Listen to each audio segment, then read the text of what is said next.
Salut à tous et bienvenue dans le 18h de Télé Nantes. Je suis un sport de patin qui n'est pas le hockey sur glace et qui n'est pas le rink hockey. Je suis le roller derby, bien sûr. Le roller derby à 5 ans à Nantes déjà. C'est un sport de filles surtout et ça s'appelle les Nantes Derby Girls.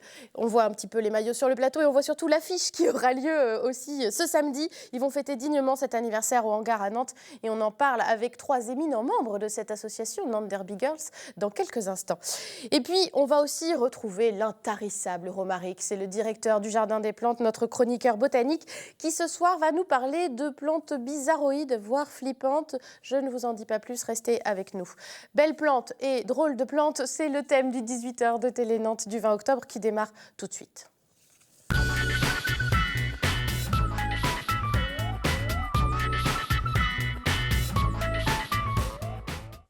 Ils nous rejoignent autour de la table les 3 membres de Nantes Derby Girls qui ont plusieurs casquettes en fait autour de ce plateau. Bonsoir à vous. Bonsoir. Jeff Mallet à ma droite qui est le coach des filles des Nantes Derby Girls. Un des coachs. Et qui est aussi membre de l'asso. Oui. C'est ça? Oui, fondateur, entre autres. Trésorier. Trésorier, bien sûr, c'est lui qui gère les finances, très important. À côté de vous, il y a Cindy Pajot qui est également une autre coach.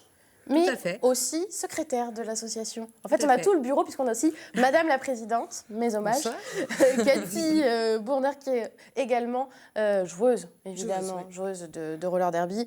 Alors, je le disais, 5 ans, c'est pour ça qu'on vous reçoit ce soir. Cette année, vous fêtez vos 5 ans, et plus particulièrement ce week-end au hangar, qui se trouve vers la Prairie de Mauve, à Nantes. Alors, ne vous précipitez pas pour acheter vos places, c'est d'ores et déjà complet, et depuis longtemps, pour les 3 matchs. Avant de parler un peu de ce qui s'est passé pendant 5 ans, revenir aux fondamentaux, parce que tout le monde ne connaît peut-être pas encore, mais c'est quoi le roller derby? Le roller derby, c'est un sport collectif de contact sur patins à roulettes. Alors, c'est pas des patins en ligne, c'est des patins à roulettes, des quads. Voilà, exactement. Et c'est, alors pour expliquer les règles très brièvement, parce que c'est assez complexe et c'est très stratégique.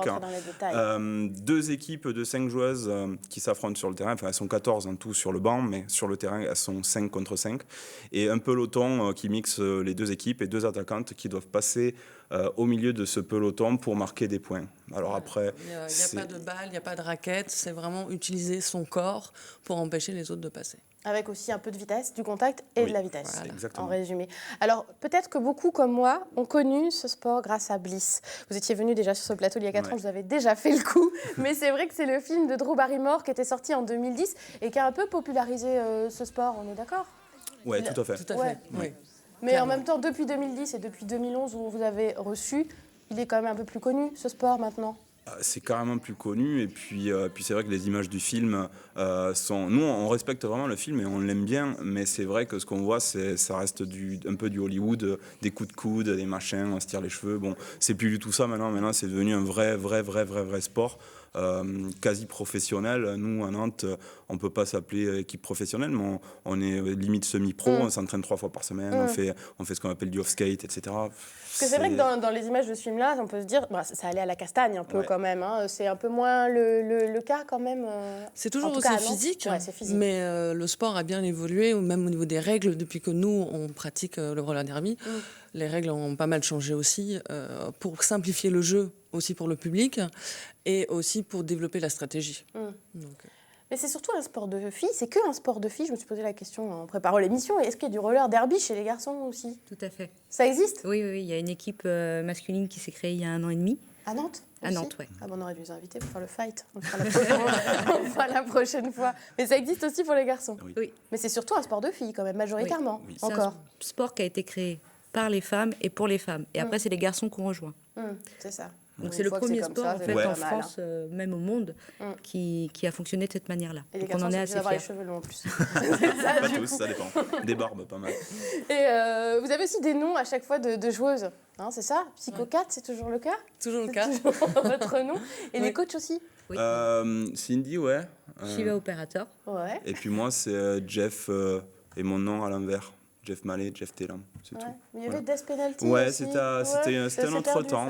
C'était un autre temps. C'était quand j'étais arbitre. Ah, c'est ça, vraiment coach, ça reste... C'est plus sérieux, donc, forcément.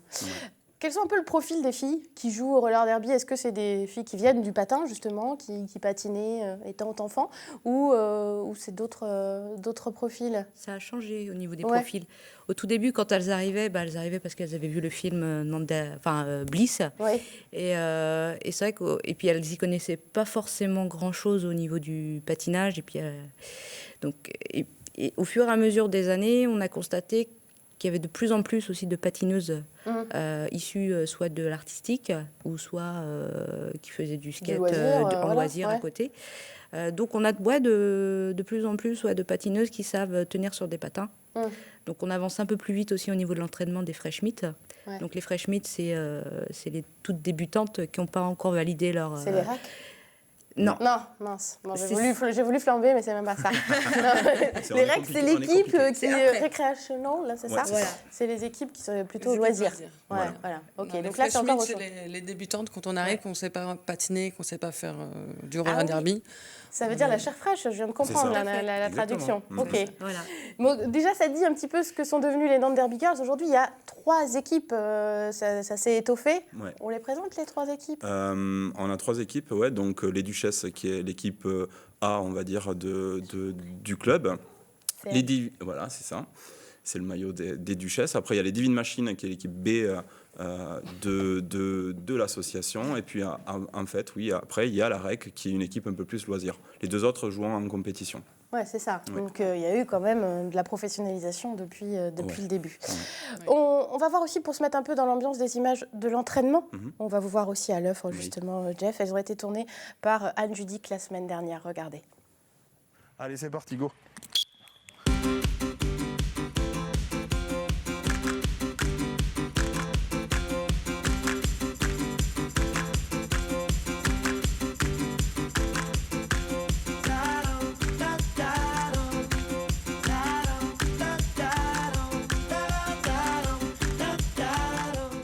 Normalement, il y a 4 bloqueuses sur le terrain, mais là, on décortique l'exercice à 2. Voilà. Et donc là, elles sont en train de travailler à 2 pour empêcher l'attaquante adverse de passer. Milieu, extérieur, là, c'est bon, je suis là. Baissez-vous et freinez, baissez-vous, voilà.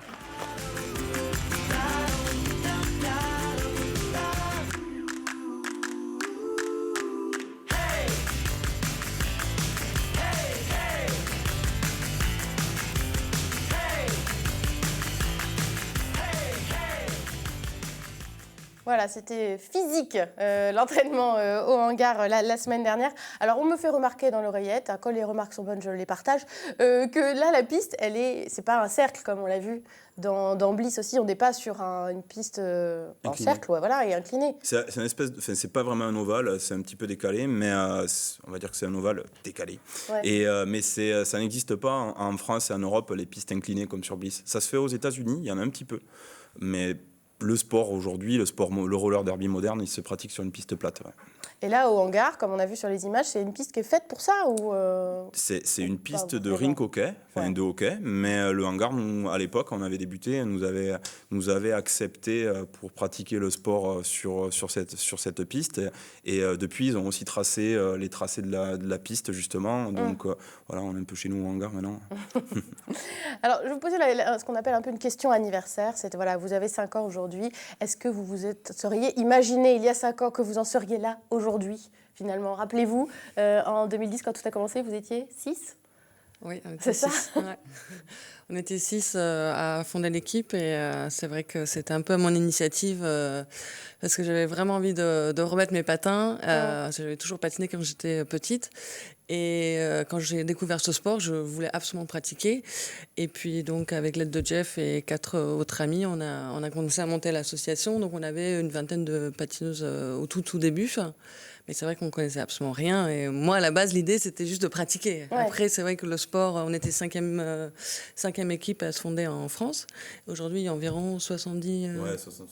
70 clubs en France. Donc, ça a pris de l'ampleur qui n'était pas forcément attendue, mais c'est une belle surprise. Et aujourd'hui, combien de patineuses au Nantes Derby Girls? La secrétaire. Madame la secrétaire qui fait les comptes. Il y a 103 adhérents et à peu près 90 licenciés. D'accord. Ouais, donc là, pareil, ça a pris de l'ampleur.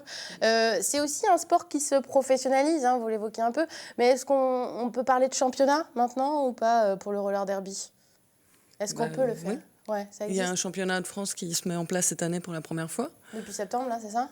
Voilà, depuis septembre. Donc c'est un peu compliqué pour l'instant parce que c'est un premier essai et on a encore beaucoup de mal à trouver des salles qui veulent bien nous accepter. Bien sûr, il y a beaucoup de sports qui ont besoin de salles pour leur match aussi. Donc c'est pas évident de trouver des salles. Et puis après, c'est pas évident de trouver des arbitres aussi. Des arbitres qualifiés pour le roller derby aussi. Donc c'est un peu compliqué cette année, mais bon, il faut tenter les choses et puis on fera un bilan à la fin de l'année. L'idée, c'est quand même que ça puisse se maintenir. Parce que Nantes avait accueilli il y a quelque temps aussi des équipes nationales, hein, justement, et là, du coup, c'était pas au hangar que ça se passait, c'était à Mangin, à Mangin-Beaulieu. On avait fait 3 matchs avec l'équipe de France, l'équipe du Canada et l'équipe d'Angleterre. Et ça avait ramené environ 1300 personnes sur le week-end, sur la journée. Donc, beau score. Ouais, beau score. Et comment se positionne Nantes par rapport aux autres équipes de France Enfin voilà, est-ce que vous êtes dans le top du classement ou pas? Ouais, on est plutôt bien placé parce qu'avec les Duchesses, on est 3e et on se tire la bourre avec Lille qui est 4e, 3e. Enfin voilà, c'est ça. Et devant nous, il y a juste Toulouse et Paris. Donc sur 70 équipes, c'est plutôt pas mal. Et puis les Divines, sur le classement français, sont dans les 20e, un peu plus. Donc les 2 équipes sont assez bien placées. Et après, au niveau européen aussi, parce qu'il y a aussi un niveau européen, hein, un classement européen. Dernière nouvelle, on est 35e sur plus de 300-400 équipes en Europe avec les Duchesses, donc c'est bien.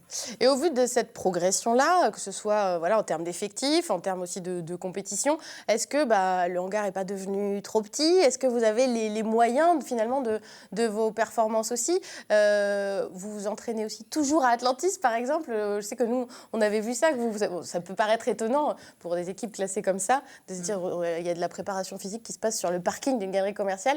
Est-ce que finalement, vous avez les moyens de votre niveau aujourd'hui? C'est vrai que ça devient compliqué. Là, pour l'événement de nos 5 ans, on est sold out, donc il n'y a plus de place. C'est vrai que c'est dommage. Depuis 15 jours déjà, au moins. Voilà. Donc c'est dommage de ne pas pouvoir accueillir plus de personnes. C'est vrai qu'on a une billetterie lors de ces événements-là, et c'est ça qui nous permet de nous déplacer pour justement le championnat de France, pour faire des matchs à l'étranger. Donc c'est dommage de ne pas avoir une salle plus grande.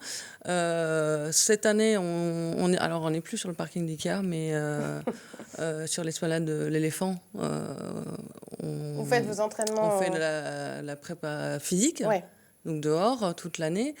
Mais c'est vrai que les créneaux, c'est toujours compliqué d'avoir assez de créneaux pour s'entraîner correctement. Donc tous les ans, on fait une demande et puis on espère que ça va progresser pour pouvoir justement développer davantage l'association et puis continuer à accueillir plus de public aussi, puisque et s'entraîner dans les meilleures conditions. Bien sûr. Chaque année, ça fait à peu près 30 personnes en plus au niveau des nouvelles inscriptions, toutes nouvelles patineuses. Et qu'est-ce qui plaît à votre avis? Pourquoi le public vient voir ça? Vient voir les filles du roller derby? Qu'est-ce qui plaît dans ce sport-là au public? Je pense que ça va être d'abord le fait de voir des femmes qui font un sport aussi physique. Ça amène de l'admiration aussi auprès du public, aussi pour l'ambiance, parce que c'est quand même un sport collectif où il y a de la convivialité, il y a du soutien, il y a de l'entraide. Et puis c'est quand même assez joyeux malgré que les filles sont sur le track, elles se donnent des coups d'épaule, des coups de hanche, elles se font tomber, mais à la fin du match, elles vont se faire des câlins. Et puis aussi, ce qui est intéressant, c'est que le public, une fois que le match est terminé, ils peuvent se mettre autour du track et aller à la rencontre des joueuses, donc elles sont accessibles. Et il y a un échange qui peut se faire aussi. Et je pense aussi que par rapport à l'image de la femme, c'est quand même assez valorisant parce que c'est quand même un sport dans lequel elles peuvent s'épanouir. Nous, on a vu, il y a toutes différentes professions, enfin plein de catégories socio-professionnelles présentes au niveau des pratiquantes. Et on peut très bien avoir des femmes qui sont femmes au foyer ou des femmes qui sont chefs d'entreprise ou des salariés ou des étudiantes. Et il y a une mixité sociale qui va faire qu'il va y avoir du partage et puis derrière une certaine cohésion et c'est assez soudé. Alors, c'est bien que vous insistiez sur le côté sport féminin, justement, parce qu'on va revenir aussi sur l'aventure que vous avez vécue, là, Cathy, il n'y a pas longtemps. Vous êtes partie aux États-Unis.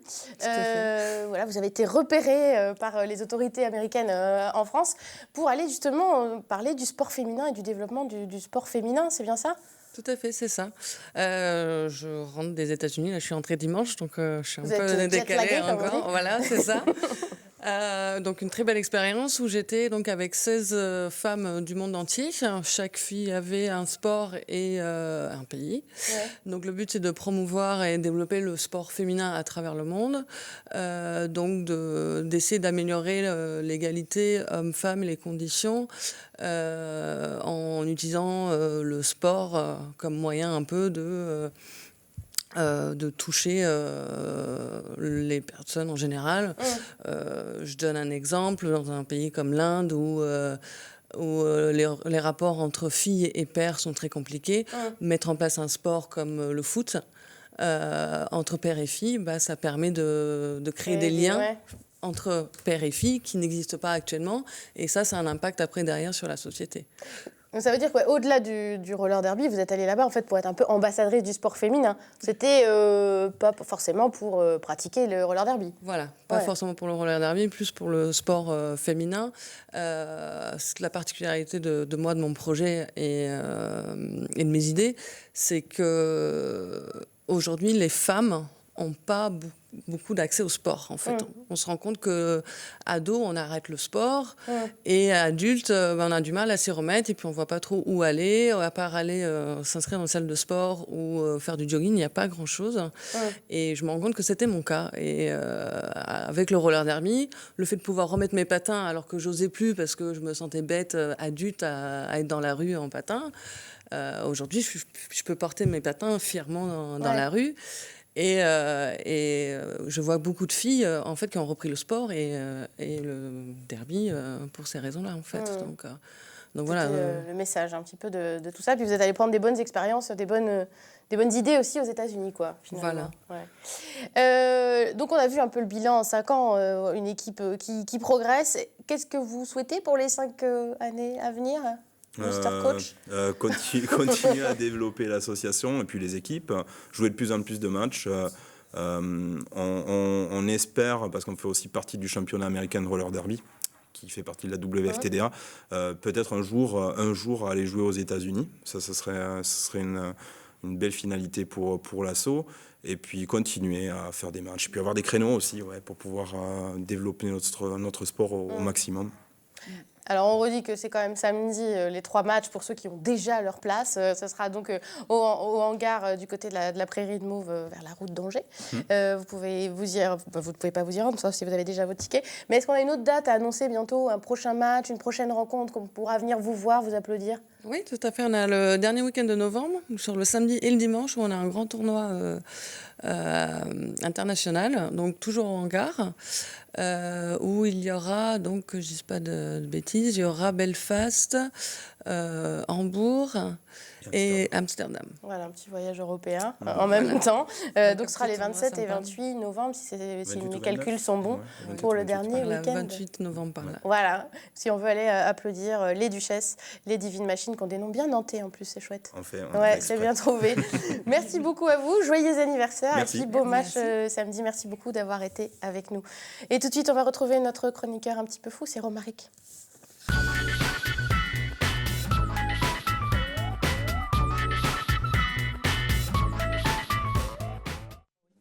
On va garder tout l'attirail du roller derby sur notre plateau.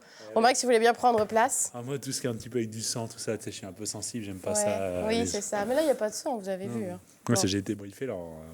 Oui. Faut pas que je dise de trucs trash, tout ça, il paraît que t'es tendu. Ah non, je ne suis pas tendue du tout. Non, mais parce qu'on va expliquer quand même. Ce soir, vous avez décidé de parler de plantes ayant un rapport avec l'anthropophagie. Donc, on avait de quoi avoir un petit peu peur. Parce que les dernières fois, on était plutôt sur les végétariens et vous êtes dit, on va se rattraper. Voilà. On va parler de viande et de viande. Hein, voilà, c'est ça. L'idée. C'est simplement une petite précaution. Je sais que pendant les vacances de Noël, il y en a qui partent comme ça au soleil. Ouais. On s'en rapproche. Trouver le soleil ailleurs. Et voilà, c'est ça. Puis c'est aussi la Coupe du Monde de rugby. Et si vous allez du côté des îles Fidji et que vous voyez encore cette petite plante qui est cultivée, qui fait des tomates, tu vois, tout à fait normales. Ouais, c'est des tomates, ça. Ça, c'est des tomates, oui, c'est une tomate, c'est juste comme des tomates cerises, un peu plat. Et que vous les mâchez, le goût n'est pas terrible. Ouais. Et du coup, méfiance, c'est qu'elles ne se mangent pas toutes seules. En fait, c'était des tomates qui étaient cultivées près des endroits où on stockait, on pourrait dire ça comme ça, les hommes, les prises de guerre.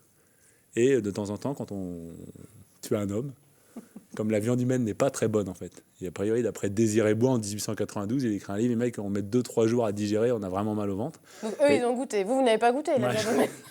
Rassurez-nous. J'ai pas eu le temps d'aller aux îles Fidji pour goûter, je m'excuse. Et du coup, ils mélangeaient la viande humaine avec cette tomate-là. Les deux ne sont pas bons, mais par contre, mis ensemble... Ouais, moins, ça fait plus. Ouais, au final, c'était bon. Ça fait quelque chose de comestible. Voilà, du coup, c'est un petit clin d'œil. Oui. Les parce qu'il faut savoir ça. que ça, vous n'êtes pas allé les chercher aux îles Fidji quand même. Hein, vous n'avez pas voyagé quand même pour ça. Non. Mais on en trouve à Nantes. Voilà, toujours au même endroit. Et c'est quasiment les dernières plantes qu'on peut voir, effectivement, au potager d'agronomie tropicale au Grand Bleutrot. Et je voulais encore parler de plantes pleines de protéines, mais malheureusement, on les a toutes ramassées parce que la saison vient et du coup, tout était mûr. Donc, on continuera la série l'année prochaine sur les plantes végétariennes. Et là, on s'est dit, l'anthropophagie, ça change, c'est bien. Voilà, on est sur la thème, c'est les fruits qui nous restent. Puis dans les autres fruits un peu bizarres, il y a des tomates, rien de particulier, si ce n'est leur forme. Elles sont assez jolies, moi, je trouve. Ouais, celle-là ne s'accommode pas avec la cuisse d'un jeune jouvenceau. Voilà, c'est ça, celle-là, normalement, voilà. Et puis, si on est sur le lien animaux, végétaux, un petit peu entre deux, il y a des plantes qui font des œufs. Ah oui, ça c'est rigolo. Ah oui, c'est marrant. Tu vois, c'est plus gentil. Ça. Je sens que c'est mignonné, ça. Moi, j'aime bien. Voilà. Et du coup, l'œuf pas mûr et l'œuf mûr, on va dire ça comme ça. Mais quand on l'ouvre après, c'est une aubergine en fait. Ah oui, c'est une mini aubergine. C'est des mini aubergines, donc ça se mange comme des aubergines. Ouais, c'est des aubergines normales au goût. Simplement que. Pour faire une mini moussaka. Voilà, je te les offre pour petit enfant. Et ça, on les trouve où? Aux îles Fidji aussi toujours au potager derrière la Motacha. Non, mais sinon. Sinon, dans la nature, ce qu'aubergine, on est plutôt, j'ai pas révisé, mais plutôt Amérique du Sud, Amérique de. D'accord, moi je les aime bien. Ça peut également servir de déco dans l'arbre de Noël. Ou en boucle d'oreille. Regardez-moi un peu. En boucle d'oreille, oui, ça peut marcher. Elles sont très jolies, très lisses. Et si vous voulez trouver ces légumes. Ce sont des légumes. Voilà, ce sont des légumes, bien évidemment, des fruits, mais des fruits légumes, on va dire ça comme ça. Si on veut les trouver, tout le monde ne les cultive pas quand même, c'est pas tout à fait dans les grandes surfaces qu'on trouve ça. Et du coup, il y a 2 super maraîchers, entre autres, qui font ça. Et pourquoi on parle de ces 2 maraîchers Dites-moi tout. Attention. Je sais pas. On parle de 2 maraîchers, là. Alors, surtout qu'il y en a un qui est de pas loin, dans la Loire-Atlantique, comme TV Nantes, Loire-Atlantique. Et donc, il est aux Sorinières. C'est Olivier Durand, que vous avez déjà invité là, qui est vraiment un super maraîcher. Il a 1,5 hectare. Et sur la moitié d'un hectare... Aux Sorinières, c'est ça. Aux Sorinières, les Landes Blanches, ça s'appelle. Et sur la moitié d'un hectare, il arrive à vivre. Il a même employé une personne et il a un mi-temps, enfin la moitié de l'année, il a une deuxième personne. Donc sur 1,5 hectare, il n'y a pas beaucoup de modèles d'agriculture qui arrivent à payer 2 personnes et demie sans utiliser aucun pesticide et même aucun traitement. Et lui, il les fait, ces aubergines. Et alors, cette année, il ne les avait pas, celles-là, mais c'est le genre de légumes qu'il fait. Cette année, il avait 120 variétés de tomates, pas 3, 4, 120. Et donc lui, c'est le local. Qu'est-ce qu'il y a dans ton oreillette? Non, mais c'est parce que j'entends très peu ce qu'on me dit et je crois qu'il reste qu'1 minute, donc il va falloir être efficace. D'accord. Et le deuxième maraîcher, mais comme il est plus loin, on va moins en parler, c'est Xavier Mathias, extraordinaire, qui a fait plusieurs livres. J'en ai amené quelques-uns. Il était maraîcher notamment au château de Valmer, dans le Vouvray. Voilà, il a fait plein de livres. Donc Xavier Mathias, les derniers, c'est l'édition Rustica. Et tous les deux, ils seront à Nantes. Voilà. C'est pour ça qu'on en cause. On a même la belle affiche, il me semble, de leur... C'est ça. Et donc, trop fort. Et donc, c'est Salle Bretagne, donc l'ancien cinéma, une super salle que j'adore. Et du coup, c'est ce vendredi à 19h. Et si vous avez un potager, notamment, et que vous voulez savoir comment cultiver tel légume, comment on peut s'y prendre pour mieux récolter plus longtemps, en hiver, qu'est-ce qu'on va voir, allez les voir puisqu'on a un signe qui reste 10 secondes. Voilà, c'est ça, allez les voir. Donc, c'est ça. 23 octobre, salle Bretagne, Xavier Mathias, évidemment, ça va être génial. C'est gratis, c'est avec Ecopole. Merci Romaric du tuyau. Et merci pour ces plantes un peu bizarres. Merci à vous de nous avoir suivis. Merci à tous et à demain.